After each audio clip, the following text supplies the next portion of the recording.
silahkan masuk. Siang Bu bisa. Iya, monggo Bapak Ibu. Saya izin untuk menutup pintu ya, biar nanti tidak terganggu, Cek. Dan monggo silahkan duduk.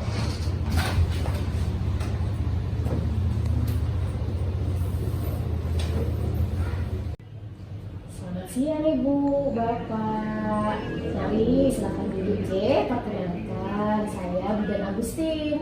Saya bidan yang bertugas di Poli KIA pada siang hari ini. Ada yang bisa saya bantu, Ibu Bapak? Ya Bu, ini kan saya baru melanjutkan 3 bulan ya. Nah ini rencana saya pengen ikut KB, tapi saya nggak tahu pakai KB apa ya Pak ya. Nanti ribet ya Bu. Baik, Ibu, Bapak nanti bisa melihat ini J Bapak. Nanti saya akan menjelaskan bersama-sama. Jika ada pertanyaan, nanti bisa ditanyakan sambil melihat. Ini adalah alat bantu pengambilan keputusan untuk ber-KB atau biasa disingkat ABBK gitu. Dan nantinya cerita Bapak atau Ibu akan terjaga kerahasiaannya. Maksudnya Bu Ida, yang terjaga kerahasiaan itu apa nih? Oke, jadi maksud saya nanti saya tidak akan bercerita kepada siapapun karena sudah menjadi hak Ibu dan Bapak untuk terjaga semua kerahasiaan yang dilakukan selama proses konseling ini. Begitu. Nah, sekarang mari kita membahas bersama ya beberapa informasi dan nantinya saya akan membantu memecahkan permasalahan yang ingin ditanyakan Bapak sama Ibu terkait tadi pelayanan KB tadi yang ingin didapatkan gitu ya. Atau mungkin nanti memilih salah satu metode KB yang akan digunakan. Bapak Ibu, sebelum kesini sebelumnya pernah mendengar enggak ya terkait dengan alat kontrasepsi atau KB ini? Itu Bu, kalau tetangga saya itu kok katanya pakai KB suntik itu bagus atau ada alternatif lainnya Bu? Masalah KB itu Bu. Baik, sebelumnya saya ingin menanyakan beberapa informasi terlebih dahulu, Jek, untuk Bapak sama Ibu ya. Baik, nama Ibu tadi Bu Fitri ya, Jek. Umurnya berapa Ibu? 25 tahun. Alamatnya di mana? Gabungan Bu. Gabungan. RT berapa? RW berapa? 9 RW 2. 9 RW 2. J untuk Bapak?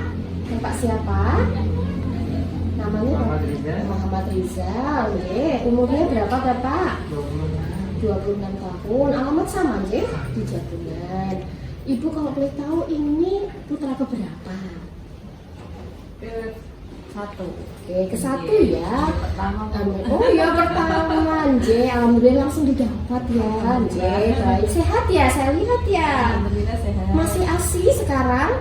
Masih. Belum dicampur susu formula? Belum Bu. Berarti masih menyusui ya. J. Ini sudah 3 bulan ya tadi melahirkannya.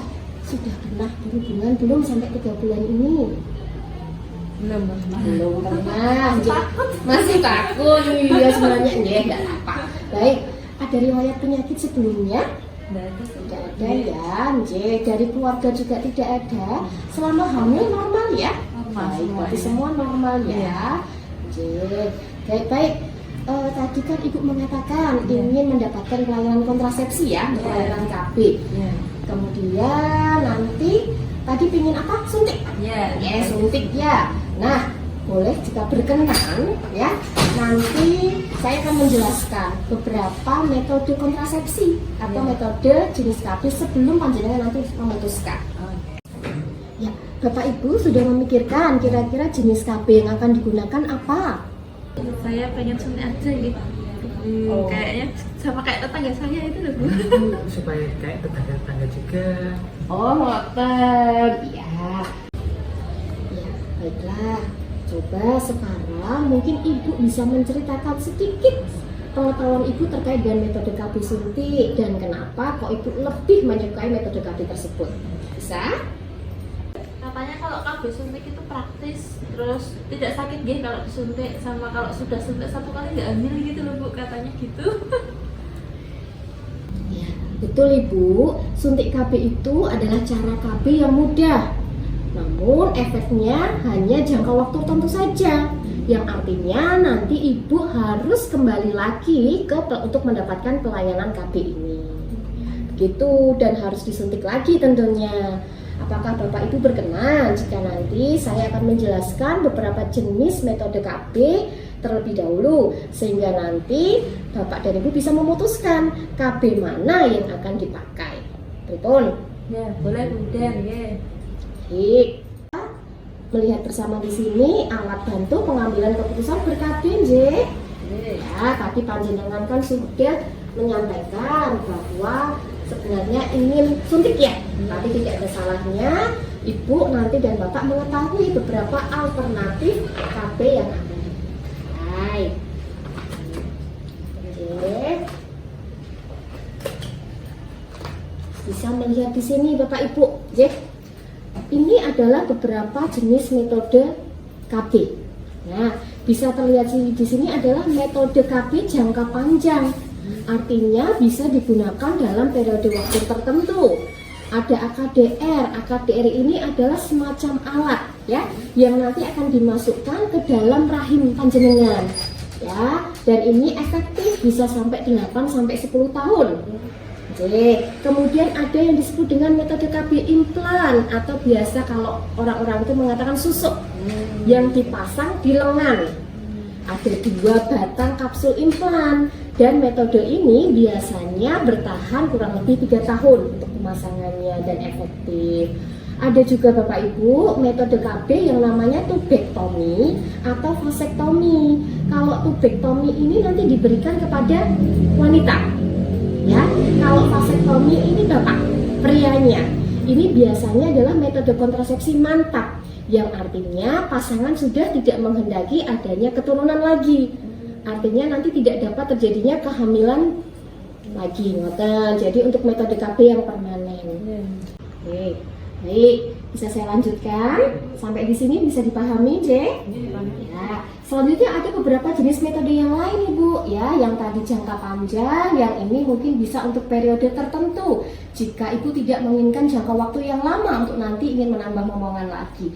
Ada pil ya, ada pil yang ini diminum tiap hari Ibu. Biasanya 1 blister itu ada beberapa pil yang harus diminum tiap hari. Kemudian ada suntik yang tadi sudah panjenengan sampaikan ya, ingin suntik, ada yang suntik 3 bulan dan ada yang suntik 1 bulan. Kemudian ada lagi metode KB kondom. Nah, ini yang dipasang nanti di bapaknya, metode KB kondom dan metode MAL. Metode MAL itu adalah metode amenoralaktasi. Artinya panjenengan lagi masih menyusui ya. Ya, yang artinya jika panjenengan menyusui dan tidak ada makanan tambahan yang diberikan kepada bayi, KB ini masih bisa digunakan selagi ibu tidak menstruasi. Tapi kalau sudah menstruasi dan menyusunya tidak efektif lagi, tidak eksklusif, artinya metode MAL ini tidak bisa digunakan. Gitu. Ada juga jika saya tidak ingin pakai alat gitu kan, ada pasangan yang menghendaki seperti itu. Ada metode kontrasepsi yang tidak menggunakan alat, itu dengan metode kalender atau dengan metode suhu atau lendir serviks, lendir ya, lendir yang di jalan lahir. Jadi lewat kekentalan lendir nanti, ya, untuk memastikan kesuburan. Namun ini sangat rawan ya untuk beberapa pasangan yang mungkin dia tidak konsisten. Ya, dan tidak memahami apakah saat ini saya masih dalam kondisi subur atau enggak gitu kan. Nah, dan penting juga untuk kondom ini juga terdapat perlindungan ganda untuk mencegah penyakit HIV/AIDS. Begitu Bapak Ibu penjelasannya.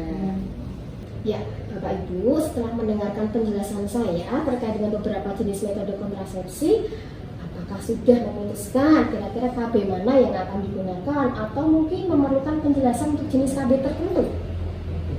Saya mau tanya nih, kan saya masih dalam proses menyusui. Nah, itu untuk yang suntik itu, yang suntik KB-nya itu yang cocoknya yang seperti apa? Ya, baiklah. Saat ini Ibu sudah menyusui ya, 3 bulan dan belum ada makanan tambahan apapun. Ibu juga belum mens. Nah, saya akan menggunakan alat bantu yang lain Ibu yang disebut dengan diagram clock ya. Diagram clock ini untuk menilai kriteria kelayakan medis dari calon akseptor KB atau calon pasangan yang ingin ber-KB. Nanti saya akan menanyakan, Ibu saat ini masih menyusui ya? Masih menyusui, eksklusif ya, usia anak 3 bulan ya. Nah, dari diagram clock ini Ibu masih menyusui dan usia bayinya 6 minggu Ibu sampai 6 bulan, J. Nah, dan tadi menghendaki KB suntik. Ya. Nah, ini coba KB suntik Bapak J, ini bisa beberapa alat kontrasepsi. Kontrasepsi suntik ini menunjukkan angka 1. Oke, KB suntik ini. Dan angka 1 ini berarti jenis suntik ini bisa dipakai. Namun, kami menyarankan jenis KB suntik yang dipakai adalah KB suntik progestin. Oke, KB suntik progestin bisa saya jelaskan lebih lanjut terkait KB suntik progestin. Jadi bisa dilihat di sini, J. Ya, ini J, metode kontrasepsi suntik progestin. Suntik ini sangat efektif, diberikan untuk 3 bulan. Ya, mudah untuk berhenti nanti. Jadi jika ingin Bapak dan Ibu tidak ingin ber-KB lagi, bisa dihentikan kapan saja. Namun butuh waktu untuk nanti jika ingin hamil lagi, begitu. Dan ini aman Ibu bagi semua perempuan, aman untuk metode KB ini ya. Kemudian ada beberapa yang akan berubah seperti siklus menstruasi, dan juga untuk KB suntik ini tidak melindungi dari penyakit infeksi menular seksual ataupun penyakit yang lain seperti HIV/AIDS. Tapi tadi di awal Ibu sudah menyampaikan dan Bapak tidak ada riwayat penyakit tertentu ya. Jadi sakit bisa untuk dilakukan kontrasepsi suntik ini. Selanjutnya, yang tidak bisa memakai KB suntik ini siapa? Terutama KB suntik progestin. Sebagian wanita itu bisa Ibu ya menggunakan KB ini secara aman. Namun ada kondisi-kondisi yang mungkin tidak diperkenankan. Contohnya adalah memiliki tekanan darah tinggi. Bapak Ibu ada riwayat tekanan darah pertama Ibu? Tidak ada ya. Kemudian menyusui kurang dari 6 minggu. Tidak ya, tapi adik usia tadi 3 bulan. Kemudian sedang hamil. Tidak ya, dipastikan tidak hamil, J. Dan belum pernah berhubungan ya tadi ya selama melahirkan. Dan juga memiliki kondisi kelainan kesehatan tertentu yang serius. Tidak ada, alhamdulillah. Bisa saya lanjutkan? Ya, KB suntik progestin ini biasanya memiliki efek samping sama seperti jenis KB yang lain. Namun sebagian efek sampingnya ini tidak berbahaya, ya Bu ya, dan bukan merupakan suatu tanda-tanda penyakit. Seperti ya, ini dan sangat umum terjadi ini Bu ya, perubahan siklus haid, siklus menstruasi. Kemudian berat badannya mungkin bisa bertambah. Ya, dan kemudian yang tidak umum ini biasanya adanya keluhan-keluhan lain. Tapi ini biasanya sangat jarang terjadi. Keluhan yang biasanya terjadi adalah keluhan-keluhan umum ini yang sangat umum dan umum terjadi. Begitu. Oke, sampai di sini mungkin perlu penjelasan lain lagi? Belum, bisa saya lanjutkan ya. Baik, Ibu nanti bisa memulai suntikan pertama pada hari ini. Ya, bisa langsung kapan saja selama Ibu yakin Ibu tidak dalam kondisi hamil. Jika Ibu tadi mengatakan belum pernah berhubungan setelah melahirkannya dan jika Ibu belum menstruasi, bisa dipastikan Ibu sedang tidak hamil. Jadi pelayanan bisa diberikan hari ini. Gitu. Nah, di mana Ibu nanti bisa mendapatkan suntikan? Ya, sebenarnya kapan saja Ibu? Ya, di kapan saja bisa diberikan dan biasanya nanti disuntiknya di bokong atau bagian lain yang mungkin bisa disuntik. Selain di bokong bisa juga di lengan. Ya, itu bisa diberikan. Dan Ibu kapan harus kembali? Karena metode kontrasepsi ini adalah metode kontrasepsi KB suntik progestin, ya, jadi nanti setiap 3 bulan Ibu harus kembali mendapatkan suntikan yang sama. Dan nanti pasti akan kita berikan jadwal kapan Ibu harus kembali. Nah, ini yang harus Ibu perhatikan ya Ibu ya. Kapan Ibu harus kembali, efek sampingnya, ya, dan juga nanti akan kita berikan kartu sebagai pengingat untuk jadwal kapan Ibu harus kembali. Itu, dan yang pastinya nanti untuk kontrasepsi progestin ini tidak mengganggu produksi ASI. Jadi selama Ibu menyusui masih bisa mendapatkan perlindungan untuk mencegah kehamilan. Gitu. Setelah mendengarkan penjelasan saya, Bapak atau Ibu, apakah sudah yakin dan mantap ingin memutuskan jenis KB yang mana yang akan digunakan? Saya mantap pakai suntik aja dulu ya. Pakai suntik aja Ibu. Bapak pripun sudah memutuskan? Iya Bu, ya apa? Ya, berarti setuju ya? Suntik berarti yang dipilih KB suntik ya? Oke, sebelum saya nanti melakukan tindakan, sebelumnya saya meminta persetujuan ya. persetujuan untuk dilakukan tindakan pelayanan kontrasepsi pada ibu, nanti ditandatangani oleh ibu dan bapak. Itu, monggo ibu bisa dituliskan di sini. Ya, baik bapak, monggo di sini J.